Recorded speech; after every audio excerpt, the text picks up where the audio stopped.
الرحمن الرحيم.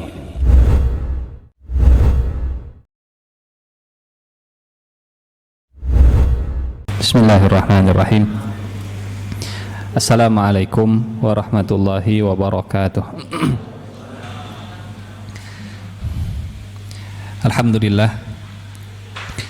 Alhamdulillahilladzi bi ni'matihi tatimmus shalihat wa bi fadlihi tatahaqqaqul ghayat wa bi ta'atihi tanzilul barakat. Asyhadu an la ilaha illallah wa asyhadu anna Muhammadan abduhu wa rasuluh. Allahumma salli ala sayyidina Muhammadin wa ala alihi wa ashabihi ajma'in. Allahumma la sahla illa ma ja'altahu sahla wa anta taj'alul hazna idza syi'ta sahla. Allahumma la ilma lana illa ma 'allamtana innaka antal alimul hakim. Allahumma 'allimna ma yanfa'una wanfa'na bima 'allamtana wa zidna ilman wa amalan ya rabbal alamin. Amma ba'du. Jamaah salat isya dan salat tarawih, bersyukur kita kepada Allah Subhanahu wa taala. Malam hari ini kita masih diberi kesempatan untuk terus mengumpulkan amal soleh bekal terbaik kita menuju Allah Subhanahu wa taala. Tentunya kesempatan yang Allah berikan di bulan Ramadan ini buah dari ijabah doa-doa kita di bulan-bulan sebelumnya. Setidaknya dari sejak bulan Rajab kita sudah minta kepada Allah Subhanahu wa taala, wa ballighna Ramadan, wa ballighna Ramadan. Dari sejak bulan Rajab dilanjut dengan bulan Sya'ban, kita selalu berdoa, Allahumma barik lana fi Rajab wa Sya'ban wa ballighna Ramadan. Allahumma sallimna li Ramadan wa sallim Ramadan lana. Dan hari ini doa-doa itu diijabah oleh Allah Subhanahu wa taala. Disadari atau tidak disadari, ini termasuk bagian dari doa-doa kita yang didengarkan dan dikabulkan oleh Allah Subhanahu wa taala. Maka sebagai bentuk rasa syukur atas ijabah doa kita, tentunya kita akan semakin memaksimalkan kesempatan ini sebaik-baiknya, seperti yang tadi sudah disampaikan juga oleh dari pihak DKM. Mudah-mudahan semakin hari semakin lebih baik, dari Ramadan ke Ramadan kita juga bisa lebih baik insyaallah. Khususnya dalam salah satu ibadah yang juga sangat penting di bulan Ramadan ini, yaitu berdoa. Jamaah yang dirahmati Allah Subhanahu wa taala, Abu Hurairah radhiyallahu anhu, beliau pernah datang ke Rasulullah sallallahu alaihi wasallam. Kata Abu Hurairah, "Ya Rasulullah, tolong doakan. Apa yang mau minta didoakan wahai Abu Hurairah? Tolong doakan ya Rasulullah agar ibu saya, ibunya Abi Hurairah, mendapat hidayah."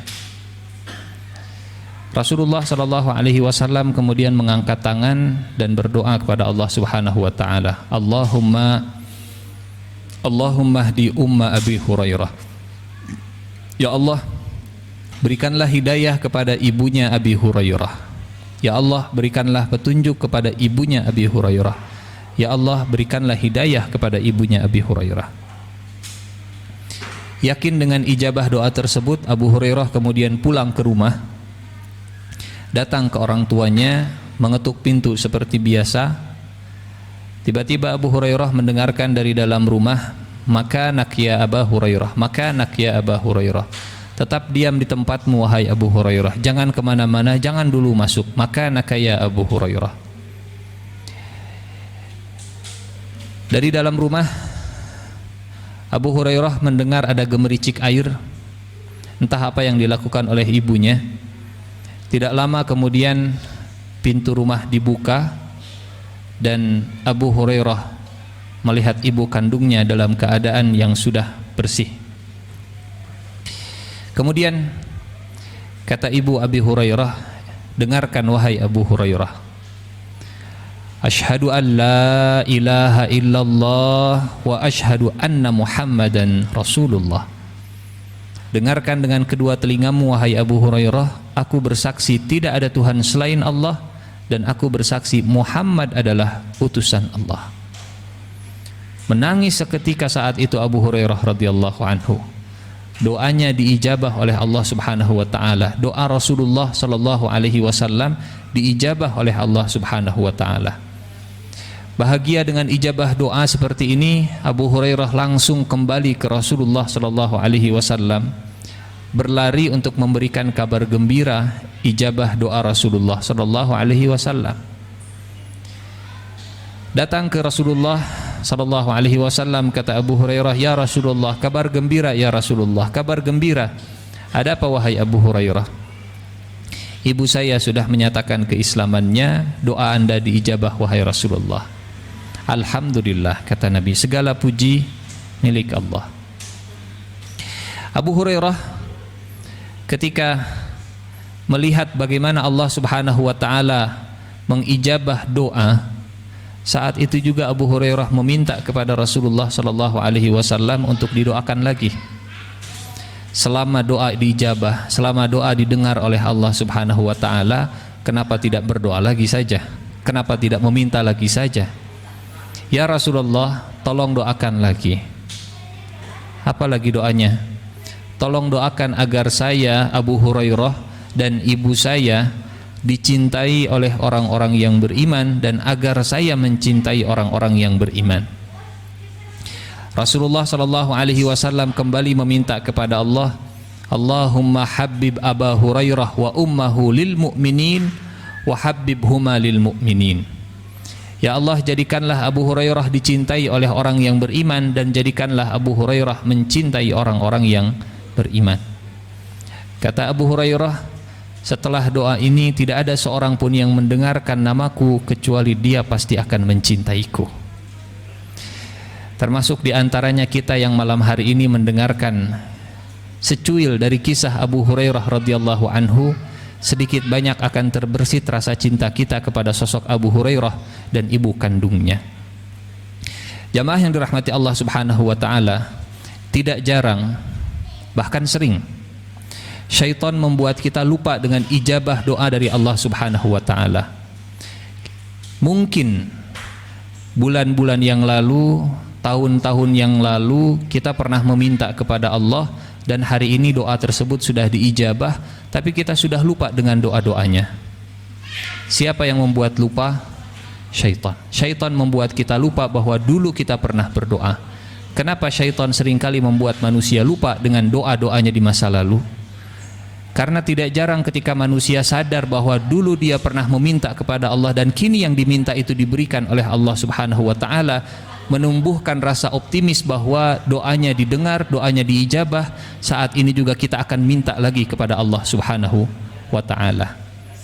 Apalagi doa ini, kata Rasulullah sallallahu alaihi wasallam, adalah senjatanya orang-orang yang beriman, silahul mu'min.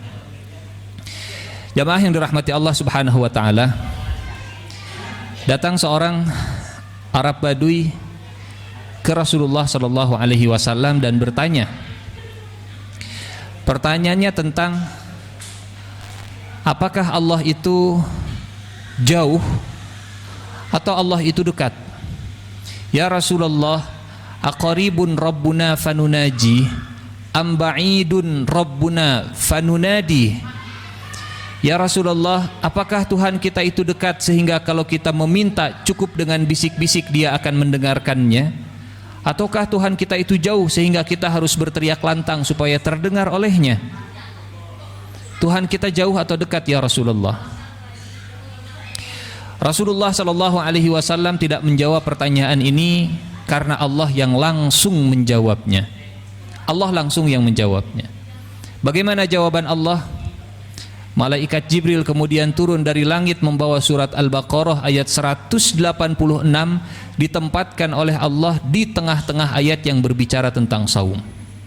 Ayat ini latar belakangnya adalah pertanyaan salah seorang Arab Badui tentang Allah Subhanahu wa taala. A'udzu billahi minasyaitonir rajim. Bismillahirrahmanirrahim. Wa idza sa'alaka 'ibadi 'anni fa inni qarib. Apabila hambaku bertanya kepada engkau tentangku, maka sesungguhnya aku ini dekat. Jamaah yang dirahmati Allah Subhanahu wa taala, di dalam Al-Qur'an setidaknya ada 15 ayat yang mengandung kalimat, mengandung makna mereka bertanya kepadamu, yas'alunaka 'anil anfal, yas'alunaka 'anil mahid, yas'alunaka 'anil ahillah, wa yas'alunaka 'anil syahril harami qitalin fih, yas'alunaka 'anil maisir, yas'alunaka 'anil jibal, yas'alunaka, mereka bertanya kepadamu, kurang lebih sekitar ada 15 ayat di dalam Al-Qur'an. Dan setiap yas'alunaka, setelah mereka bertanya kepadamu, selalu ada kata qul, jawablah, qul, katakanlah, qul, sampaikanlah. Kecuali di ayat ini di surat Al-Baqarah 186, kalau ada hambaku bertanya kepadamu tentang aku, tidak ada kata qul. Allah Subhanahu wa taala tidak berfirman wa idza sa'alaka ibadi anni faqul inni qarib. Qulnya tidak ada. Kenapa? Kata para ulama tafsir, qul ini menunjukkan ada perantara yang menjawab pertanyaan tersebut. Allah memerintahkan Rasulullah sallallahu alaihi wasallam untuk menjawab pertanyaan. Mereka bertanya kepadamu tentang hukum pembagian rampasan perang, jawab olehmu wahai Rasulullah. Mereka bertanya kepadamu tentang hukumnya wanita yang sedang haid, jawab olehmu wahai Rasulullah. Mereka bertanya kepadamu tentang gunung di hari kiamat, jawab olehmu wahai Rasulullah. Mereka bertanya kepadamu tentang berperang di bulan haram, jawab olehmu wahai Rasulullah. Tapi ketika pertanyaannya, apakah Tuhan kita ini dekat atau jauh? Allah Subhanahu wa taala tidak memerintahkan Rasulullah sallallahu alaihi wasallam untuk menjawabnya, sehingga tidak menggunakan kata qul, Allah langsung yang menjawabnya. Karena jawaban dari Allah, fa inni qarib, aku itu dekat. Untuk menunjukkan dan membuktikan kedekatan tidak perlu lagi pakai qul, Allah yang menjawabnya. Fa inni qarib, maka sesungguhnya aku itu dekat. Sedekat apa Allah Subhanahu wa taala dengan kita? Dalam surat Al-Ahqaf Allah Subhanahu wa taala kemudian menjelaskan wa nahnu aqrabu ilaihi min hablil warid, dan sungguh kami lebih dekat daripada urat leher manusia itu sendiri. Apapun yang kita bisikan, apapun yang kita fikirkan, meskipun tidak kita ucapkan, Allah tahu. Allah mendengarnya. Apapun pikiran yang berkecamuk di kepala kita, Allah bisa mendengarnya, Allah bisa mengetahuinya. Jamaah yang dirahmati Allah Subhanahu wa taala. Kemudian kata Allah dalam surat Al-Baqarah tadi, fa inni qarib ujibu da'watad da'i idza da'an. Aku akan menjawab siapapun yang meminta kepadaku. Siapapun. Ujibu, aku akan menjawab da'watad da'i, permintaan yang meminta, idza da'ani, kalau dia memintanya kepadaku. Bagaimana kalau yang meminta kepada Allah makhluk yang bernama iblis? Apakah Allah akan menjawab dan memberikan permintaan iblis? Akankah Allah Subhanahu wa taala mengabulkan permohonan makhluk yang bernama iblis?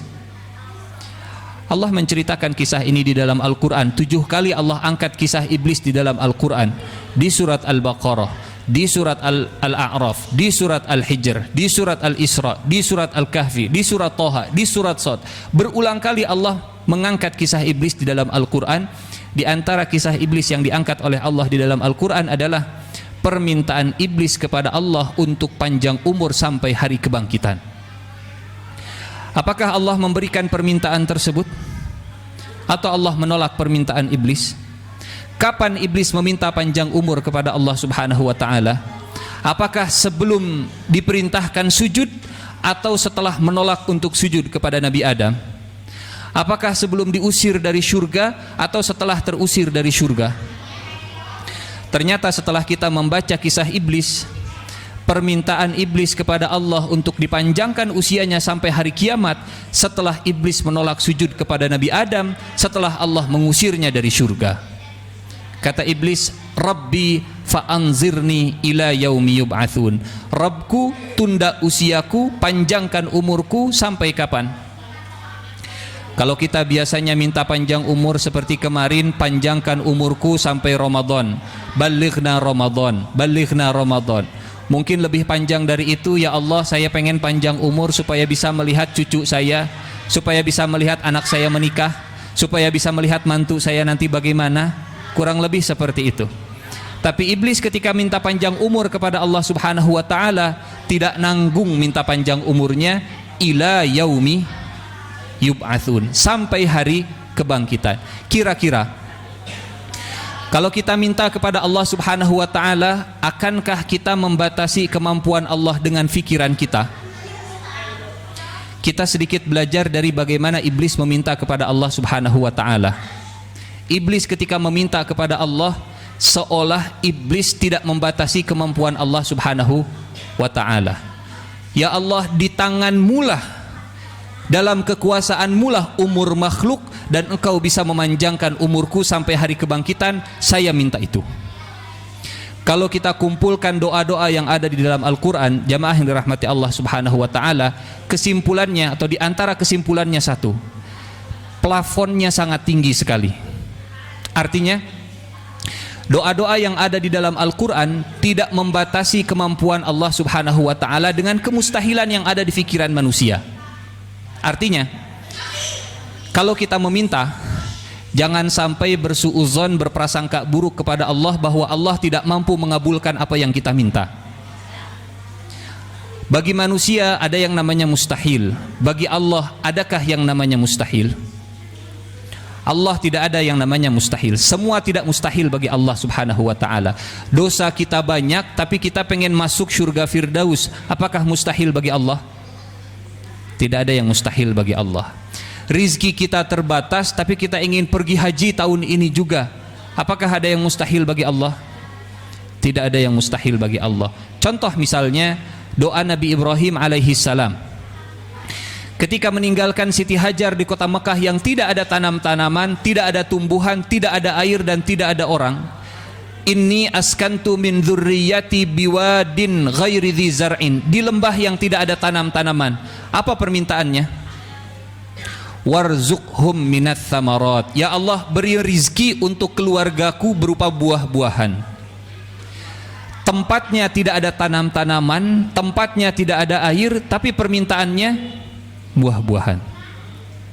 Seolah tidak peduli, ya Allah, memang istri dan anakku saya tinggalkan di tempat yang kering kerontang gersang tidak ada air, tapi Engkau tidak terbatas dengan kondisi di tanah ini. Kemampuanmu lebih tinggi daripada logika manusia. Perhatikan bagaimana doanya Nabi Zakaria di dalam surat Maryam. Ketika Nabi Zakaria meminta kepada Allah, Rabbi inni wahanal azmu minni washta'ala ar-ra'su syaiba. Wahai Tuhanku, tulang aku sudah lemah, rambut aku sudah memutih, wa kanat imraati aqira, dan istriku juga mandul. Kira-kira kalau menurut logika dan nalar manusia, apakah seorang laki-laki yang sudah tulangnya sudah lemah, rambutnya sudah memutih dan istrinya mandul, menurut medis, menurut logika, menurut nalar manusia, mungkinkah punya keturunan? Secara logika, menurut manusia sulit untuk memiliki keturunan. Adakah yang sulit bagi Allah Subhanahu wa ta'ala? Bagi Allah tidak ada yang sulit, sehingga Nabi Zakaria mengajarkan kepada kita, fahabli min ladunka waliya, berikan aku keturunan ya Allah, meskipun kondisiku saat ini tidak memungkinkan untuk memiliki keturunan. Inilah yang disebut dengan plafonnya para nabi dalam Al-Quran. Doa-doa yang Allah abadikan di dalam Al-Quran, plafonnya sangat tinggi. Kita dosanya banyak, tapi surga Firdaus tidak mustahil Allah berikan kepada kita. Keikhlasan kita boleh jadi sangat terbatas, tapi rahmat Allah Subhanahu wa ta'ala sangat besar diberikan kepada kita. Jamaah yang dirahmati Allah Subhanahu wa ta'ala, janji dari Allah di tengah-tengah ayat yang sedang berbicara tentang saum, ujibu da'watad da'i idza da'an, aku akan menjawab. Bahkan kalimatnya, bahkan redaksinya, sebelum kita berdoa Allah sudah menjanjikan ijabah dulu. Normalnya dalam kaidah bahasa Arab, idza da'ani ujibu, apabila dia meminta kepadaku maka aku akan menjawabnya. Tapi dalam ayat ini menjawabnya didahulukan, baru setelah itu doa hambanya yang diakhirkan. Ujibu, da'watad da'i idza da'an. Aku akan menjawab permintaan kalau mereka meminta kepadaku. Kalimatnya bukan kalau mereka meminta kepadaku, aku akan jawab. Tapi aku akan jawabnya didahulukan. Aku akan jawab kalau mereka meminta kepadaku. Sehingga kata Umar bin Khattab begini, aku tidak khawatir jawaban dari Allah Subhanahu wa taala, yang aku khawatirkan adalah semangatku untuk meminta kepada Allah Subhanahu wa taala. Karena janji dari Allah pasti akan dijawab selama meminta kepada Allah Subhanahu wa taala. Cara menjawab Allah itu sendiri setidaknya ada 3, kata Rasulullah sallallahu alaihi wasallam.